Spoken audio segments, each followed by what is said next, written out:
लोकसभेत संविधान सुधारणा विधेयक सादर. महिला आरक्षणासाठी घटनादुरुस्ती विधेयकावर 18 तास चर्चा. उद्या दुपारी 4 वाजता तिन्ही विधेयकांवर मतदान. महाराष्ट्र विधान परिषदेच्या 9 जागांसाठी 12 मे रोजी मतदान. 30 एप्रिलपर्यंत अर्ज भरण्याची मुदत, तर 4 मे पर्यंत अर्ज मागे घेता येणार. 12 मे रोजीच मतमोजणी.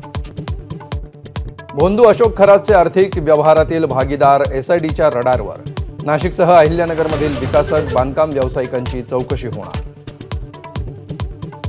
भोंदू अशोक खरातची पत्नी कल्पना खरातच्या अटकपूर्व जामिनावर आज सुनावणी.